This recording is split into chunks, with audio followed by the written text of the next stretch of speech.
Hi friends, हूँ छू भावेश ने आज आप ब्लाउजनु फिटिंग एकदम फिनिशिंग वाळू आ रीते एकदम कोईपण जातना फुग्गा ने एकदम परफेक्ट रीते फिटिंग करता शीखवा छे ने आपणा मशीन थी आई कई रीते थाय ने आपणा पाछळ दोरी केटला मापे लगाववानी ने कई रीते लगावाय ते आपणे आजे सीवण क्लासमां शीखीए।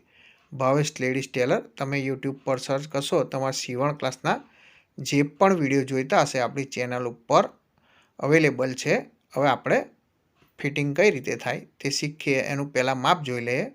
29.5 कमर छे, तेनी 34 चेस्ट छे એટલે એનો ચોથો ભાગ એનો 8.5 થાય અને મોહરી આપણે 10ની છે એટલે તેનું અડધું 5 થાય। હવે આપણે ફિટિંગ કરવાનું ચાલુ કરીએ। આપણે પહેલામાં પહેલી અહીં આગળ મેં આ રીતનું અહીં આગળ છતામાં મશીન મારી દીધું છે।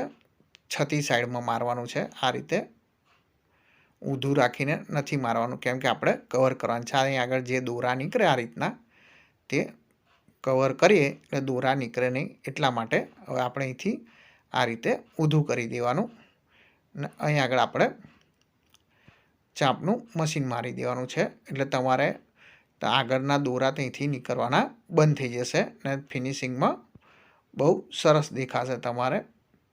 અહીં આગળ આ રીતે મૂળાના ભાગે કમ્પ્લીટ મેળવી દેવાનું। ત્યાર પછી આપણે અહીંથી આ રીતે કાઢી લેવાનું છે। એ રીતે સામેની સાઈડ પણ બી આપણે કરી દઈએ। આ રીતે તમે કરશો તમારે કોઈ પણ જાતના દોરા કે કશું પણ નીકળશે નહીં, એકદમ ફિનિશિંગમાં સરસ દેખાશે। આ રીતે તમારે અહીં આગળ જે ટક્સ જે માર્યા છે તે નીચેની સાઈડ રાખવાનું છે ને આપણે જે બાહીનો મૂળાનો ભાગ છે તે સાંધો ઉપરની સાઈડ રાખવાનો છે અને ટક્સનો ભાગ નીચેની સાઈડ રાખવાનો છે। હવે આપણે તેનું માપ જોઈ લઈએ। અહીંથી મૂકવાનું છે આપણે જે આગળ ઉક્સ પટ્ટી છે તે પહેલાં છોડી દેવાની છે। ત્યાર પછી ત્યાંથી માપવાનું છે। આગળ પેલું ઉક્સની પટ્ટી આઈની પટ્ટી છોડી દેવાની છે। 29.5 કરવાની છે એટલે અહીં આગળ 4 ને ઉપર અડધો થાય છે। 4 ઇંચને અડધું એટલે આપણે અહીં આગળ 1 ઇંચને ઉપર 1 લીટો દો રાખવાનો છે। અહીં આગળ આ રીતે માર્કિંગ કરી દેવાનું। 4ના અડધા 2 થાય, 2નો અડધા 1 થાય એ રીતે। અહીં આગળ તમને 34ની આપણે ચેસ્ટ છે તેના અહીં આગળ 17 થાય, 17ના અડધા અહીં આગળ 8.5 થાય। આપણે આ ઉક્સ પટ્ટીથી કમ્પ્લીટ માપી લેવાનું। 8.5 ને અહીં આગળ 10ના અડધા 5 થાય। આપણે અહીં આગળ આ રીતે 5 ઇંચે માર્કિંગ કરી દેવાનું છે અને હવે આપણે પાછળથી મશીન મારતું આવવાનું છે કેમ કે અંદર ફુગ્ગા વરે નહીં ને એકદમ ફિનિશિંગવાળું બેસે એટલા માટે તે તમને મારીને કમ્પ્લીટ બતાવું। આપણે આ એક સિલાઈ મારી, આપણે અહીં આગળ હવે સાઈડમાં બીજું મશીન મારી દેવાનું છે। આપણે જે માર્કિંગ કર્યું તેની ઉપર હજુ મારવાનું નહીં। હવે આપણે છેલ્લી જે સિલાઈ મારીએ, તમે 3 સિલાઈ મારતા 3 મારવાની, 4 સિલાઈ મારતા 4 મારી દેવાની અને ત્યાર પછી આપણે માર્કિંગ જે કર્યું તેની ઉપર આપણે આ રીતે મશીન મારી દેવાનું છે એટલે પરફેક્ટ તમારે કમ્પ્લીટ બેસી જશે। આ રીતે જુઓ, કોઈ પણ જાતનો ફુગ્ગો નથી કે કોઈ પણ જાતનું ખેંચાશે નહીં ને એકદમ વ્યવસ્થિત રીતે તમારે બેસી જશે। હવે તે રીતે આપણે સામેની સાઈડ હવે આ જગ્યા ઉપર તમારે બતાવી દઉં કે કમ્પ્લીટ જોવા જેવું છે। અહીં આગળ તમારે 5 ઇંચે કરી દેવાનું ને આપણે આગળ જે આઈ પટ્ટી છે, આઈ કરવાની છે તે આગળ છોડી દેવાની, ત્યાંથી આપણે 8.5 મૂકી દેવાનું। અહીં આગળ આપણે 1 ઇંચને દોરો। હવે આ રીતે અહીં આગળ જે પહેલાંની મય પાછળથી આપણે સિલાઈ મારવાનું ચાલુ કર્યું તે રીતે જ આપણે આની મય સિલાઈ મારવાની છે। ચેનલ ઉપર નવા આવ્યા હોય તો ચેનલ સબસ્ક્રાઈબ કરી દેજો। ગુજરાતીમાં આપણે સીવણ ક્લાસના વિડીયો બનાવતા રહીએ છીએ ને કોઈ પણ તમારા મિત્ર છે, કોઈ ફેમિલી મેમ્બર છે તેની જોડે શેર કરજો, તેમને પણ આનું નોલેજ મળે। ને આ રીતે અહીં આગળ છેલ્લું જે માર્કિંગ કર્યું તેની ઉપર આપણે મશીન મારી દેવાનું એટલે આ રીતે તમારે કમ્પ્લીટ ફિનિશિંગવાળું એકદમ જે આપણે ટેલર કરે છે તે પ્રમાણે જ આપણે તમને કમ્પ્લીટ ફિટિંગ કરીને બતાવ્યો. આપણે તેનું માપ જોઈ લઈએ. આ રીતે અહીં આગળ 29.5 તમારે કમ્પ્લીટ માપ થઈ જશે. હવે આપણે મશીનથી આઈ કરવાની છે. અહીં આગળ 1 2 3 4 ને આપણે 5 ઉક્સ રાખવાના છે.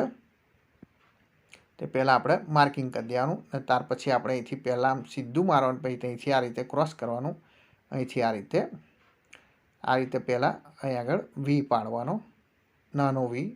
ત્યાર પછી સીધું જ મશીન મારવાનું. ત્યાર પછી અહીં આગળ આ રીતે વી પાડવાનો. અહીં આગળ આ રીતે ના ફાવે તો આ રીતે પહેલાં દોરી દેવાનું તમારે, એટલે તમને ફાઈ જશે. ધીરે ધીરે તમને પ્રેક્ટિસ તેની થઈ જશે. એટલે તમારે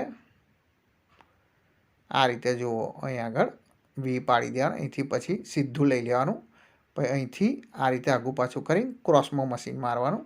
ત્યાંથી આ રીતે પછી ક્રોસમાં મશીન લાવીને મશીન આગું પાછું કરીને અહીં આગળ સીધું મશીન મારવાનું છે.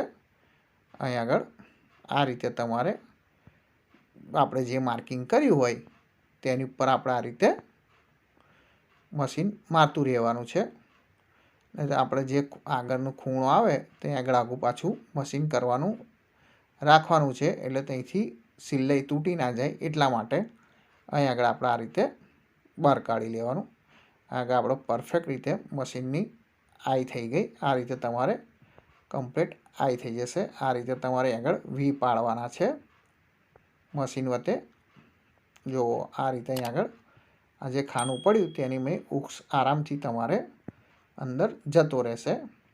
આ રીતે તમારે કમ્પ્લીટ થઈ જશે. હવે આપણે બ્લાઉઝ છતો કરી દઈએ. જે તમારે દોરી લગાવવાની છે તે બી તમને પરફેક્ટ રીતે બતાવું. જો આ રીતે તમારે કમ્પ્લીટ ફિટિંગ થઈ જશે. હવે આપણે પાછળનો ભાગ કરી દેવાનો. અહીં આગળ આપણે કેટલું માપ લેવાનું છે તે તમને બતાવી દઉં. આપણે આ દોરી તૈયાર છે, એટલે અહીં આગળ આપણે જે શોલ્ડરના ભાગથી 4 આંગર મૂકી દેવાની, ત્યાં આગળ આપણે માર્કિંગ કરી દેવાનું છે.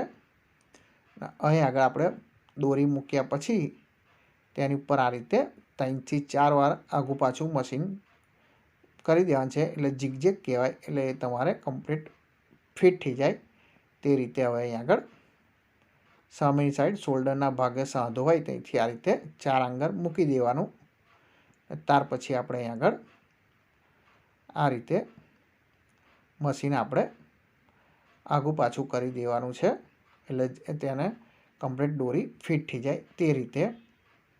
આ રીતે તમારે કમ્પ્લીટ દોરી લાગી જશે. આ રીતે તમારે દરેક દોરીવાળા બ્લાઉઝની મેં તમારે આ રીતે બેસાડવાની. એક નવા વિડીયો સાથે મળીશું. Thank you.